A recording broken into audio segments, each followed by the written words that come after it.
Shalom, bagaimana kabar saudara hari ini? Besar harapan kami bahwa kasih dan anugerah Allah tetap dicurahkan di dalam kehidupan kita semua.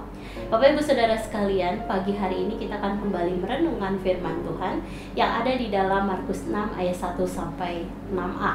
Saya akan bacakan firman Tuhan bagi Bapak Ibu Saudara sekalian. Demikian firman Tuhan.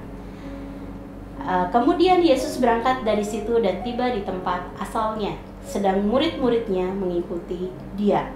Pada hari Sabat, ia mulai mengajar di rumah ibadat, dan jemaat yang besar takjub ketika mendengar dia, dan mereka berkata, "Dari manakah diperoleh semuanya itu? Hikmat apa pulakah yang diberikan kepadanya? Dan mujizat-mujizat yang demikian bagaimanakah dapat diadakan oleh tangannya? Bukankah ia ini tukang kayu, anak Maria, saudara Yakobus, Yoses, Yudas, dan Simon? Dan bukankah saudara-saudaranya yang perempuan ada bersama kita?" Lalu mereka kecewa dan menolak dia. Maka Yesus berkata kepada mereka, "Seorang nabi dihormati di mana-mana kecuali di tempat asalnya sendiri, di antara kaum keluarganya dan di rumahnya. Ia tidak dapat mengadakan satu mukjizat pun di sana, kecuali menyembuhkan beberapa orang sakit dengan meletakkan tangannya di atas mereka." Ia merasa heran dan atas ketidakpercayaan mereka. Dan renungan pada pagi hari ini berjudul Yesus ditolak di Nazaret.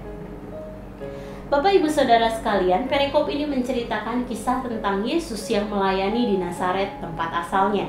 Yesus mengajar dan melayani di rumah ibadat, dan banyak orang menjadi takjub dengan pengajarannya.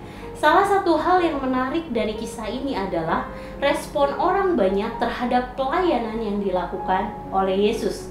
Kita bisa lihat respon tersebut pada ayat 2b yang menuliskan, "Dari manakah diperoleh semuanya itu? Hikmat apa pulakah yang diberikan kepadanya? Dan mukjizat-mukjizat yang demikian bagaimanakah dapat diadakan oleh tangannya?"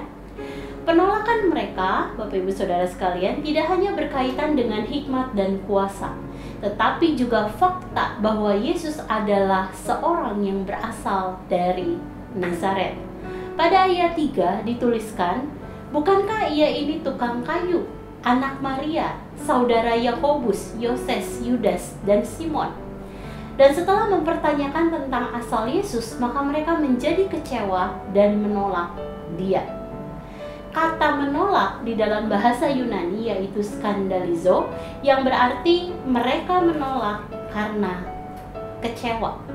Kekecewaan mereka terjadi sebab mereka mengenal Yesus sebagai seorang yang tumbuh dan besar di Nazaret. Juga fakta bahwa Yesus berasal dari keturunan seorang tukang kayu. Yesus bukan seorang bangsawan, bukan lulusan dari sebuah universitas atau golongan orang terhormat lainnya. Dan kekecewaan mereka akan asal-usul Yesus inilah yang menjadikan mereka berpaling dari iman mereka kepada Allah. Saudara, mari sejenak kita renungkan firman yang baru saja kita dengar. Saudara, ketidakpercayaan terhadap Allah, kuasa, dan firman-Nya dalam kehidupan kita merupakan bentuk penolakan kepada Allah. Lalu pernahkah dalam hati saudara timbul ketidakpercayaan atau keraguan kepada Allah? Misalnya, saudara sakit dan belum juga menjadi sembuh. Kemudian saudara menjadi ragu bahwa Allah memiliki kuasa untuk menyembuhkan, bahkan menjadi kecewa, dan kemudian saudara meninggalkan Allah. Jika pernah ada ketidakpercayaan kepada Allah, jika pernah ada ketidakpercayaan kepada kuasa dan firman Allah, mari pagi hari ini kita berdoa bersama-sama. Kita meminta ampun dan meminta Roh Kudus untuk menguatkan iman saudara dan juga saya, agar saudara tidak menolak Allah, tetapi senantiasa mempercayainya di dalam setiap musim kehidupan saudara.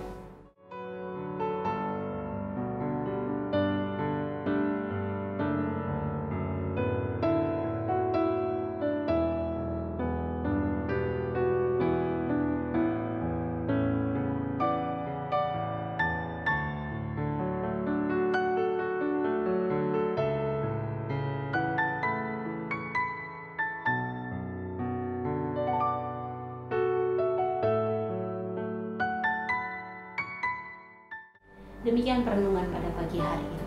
Mari kita berdoa. Tuhan, terima kasih satu hari Allah tambahkan dalam kehidupan setiap kami. Kami percaya Tuhan, firman yang Kau tabur pada hati kami pagi hari ini menguatkan setiap iman kami Tuhan.